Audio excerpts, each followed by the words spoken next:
안녕하세요. 대업에서 조선부터 방산 또 에너지 관련된 업종을 담당하는 멘토 황대근입니다. 오늘은 KSP 함께 살펴보도록 하겠습니다. KSP 같은 경우에는 이 조선업이 호황일 때 이 대장주였죠. 10배 이상 주가가 상승한 모습을 보여주었는데 최근에는 또 공장 증설까지 이루어졌습니다. 그래서 앞으로의 이 상방에 대한 모멘텀은 더 강한 상황이다. 이렇게 간단하게 설명드릴 수 있는데 금일 시간에는 이 기자주 대장주로서 이 KSP가 주가가 상승하기 위해서는 어떠한 제로성 이슈들이 존재하는지 이야기를 해보고 이 정세 역시 이 긍정적인 모습을 보여주고 있죠. 이 중국과 미국의 패권 다툼, 그러니까 지정학적 리스크가 부각이 되면 될수록 이 조선주는 주가의 상방 모멘텀을 받게 됩니다. 그에 따라서 기자재 역시 좋은 모습을 보여줄 수 있는데 이런 전반적인 흐름세 그리고 가격적인 측면까지 이 금일 알아보는 시간 갖도록 하겠습니다.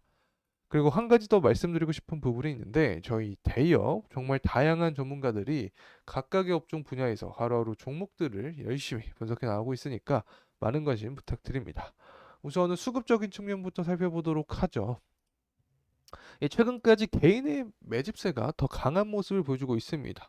주가가 상승하기 위해서는 이 개인의 매집세보다는 매도세가 지켜야지 주가가 더 강하게 상승할 수 있다. 자, 이런 부분 말씀을 드릴 수 있고, 특히 연기금과 사모펀드의 매집세가 들어와줘야 됩니다. 자, 이런 부분은 언제 들어올 수 있을지 말씀을 좀 들어보면 아마도 이 금리 인하 시기가 가셔야되면 더 강하게 들어올 수 있겠죠. 왜 그러냐? 유동성이 시장에 공급이 되면서 유가 역시 상승할 수 있습니다. 자, 유가가 상승하게 되면 당연히 조선 기자재에게는 호재성 이슈로 적용을 하겠죠.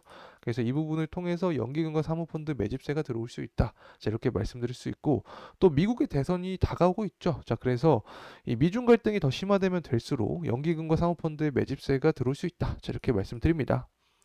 이제는 유가적인 측면 설명을 드리겠습니다. 앞서서도 말씀을 드렸지만 자, 원유 가격이 상승하면 조선주는 이제 호재성 이슈로 작용한다. 조선주가 상승하면 이 조선 기자재도 상승하기 때문에 전반적으로 긍정적인 측면을 바라볼 수 있다라고 설명을 드렸습니다. 자, 그래서 최근에 이 우크라이나가 또 러시아의 정유 공장을 공격을 했죠. 자, 그래서 유가의 상방 압력을 작용하고 있는 상황인데 여기에 더해서 이 원유 재고 역시 이 하락을 했습니다. 이 미국의 원유 재고가 증가를 하면서 지금까지 유가의 하방 압력을 주었는데 이 원유 재고가 감소를 하면서 이 부분 역시 유가의 상방에 대한 모멘텀을 더 강하게 끌어올리고 있다. 자, 이렇게 말씀을 드릴 수 있습니다. 그래서 근 넉 달 만에 유가가 최고치를 기록을 했기 때문에 현재 이 조선업 업황은 굉장히 긍정적으로 돌아가고 있다 말씀드릴 수 있습니다. 그리고 이제는 정세적인 측면이죠. 미국과 중국의 이 갈등인데 이 부분에 의해서 반사이익으로 국내 조선사가 호재성 이슈로 작용할 수 있습니다. 미국 대선이 11월입니다.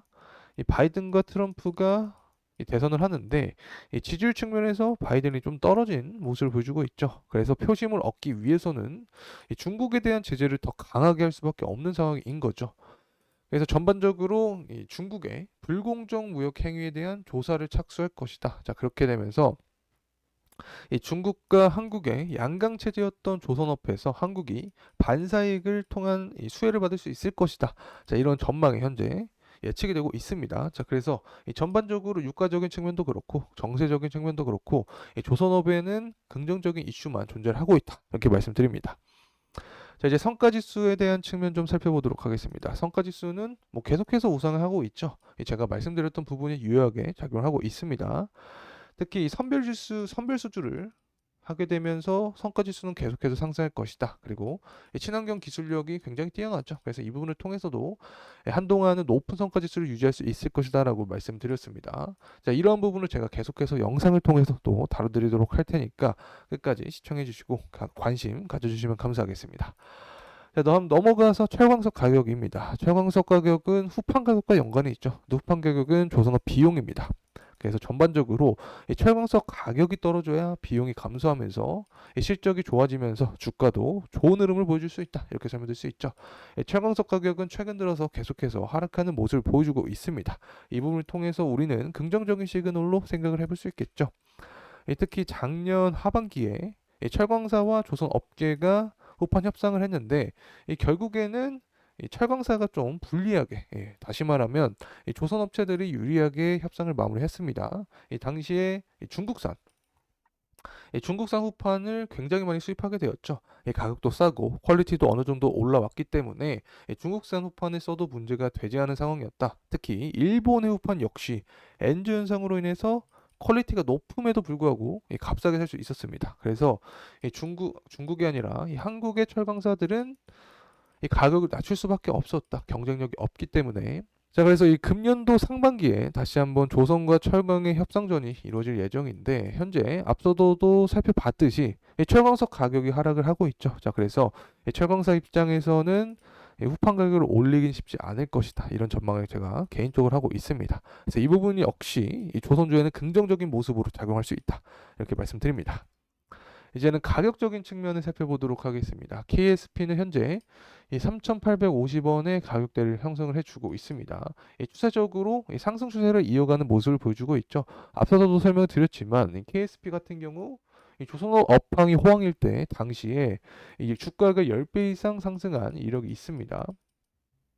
그래서 조선 기자재 업체로서 대장주 역할을 할 수 있다. 이렇게 말씀드릴 수 있고 유가적인 측면이 계속해서 상승을 하는 모습, 또 중국과 미국의 이 정치적인 이슈가 드러날 때마다 이 주가가 더 상승 탄력을 받을 수 있다. 이렇게 말씀드릴 수 있습니다. 하지만 단기적으로는 조정세를 보여줄 수 있는데 그 조정세는 결국에 이 주봉의 11선이 굉장히 중요한 역할을 합니다. 11선이 대략적으로 3,250원 정도 수준인데 제가 11선을 인간의 심장이라고도 설명을 드렸죠. 그래서 인간의 심장을 통해서 에너지를 받고 활동을 할 수 있듯이 주가 역시 11선 위에서 상승을 해줘야 된다라고 설명드릴 수 있습니다. 그래서 1차적인 지지선은 대략적으로 3,250원 구간 근간, 자, 이 부분에서 지지를 받아야 된다. 하지만 이탈하게 된다면 2,800원에서 2,500원 구간까지는 이 조정폭을 열어둘 수 있다. 이렇게 말씀을 드릴 수 있습니다. 결국에는 KSP가 살아나기 위해서는 조선의 업황이 좋아져야겠죠. 그래서 이러한 지표들은 변동성이 존재할 수 있습니다. 그래서 이런 부분을 제가 영상을 통해서 계속해서 진행을 할 테니까 구독과 좋아요 부탁드리고 계속해서 관심 있게 시청해 주시면 감사하겠습니다. 자, 이상으로 KSP에 대한 영상 마무리하겠습니다. 더 정확한 가격대 그리고 추후 이슈들은 다음 영상에서 다루겠습니다. 끝까지 시청해 주셔서 감사합니다.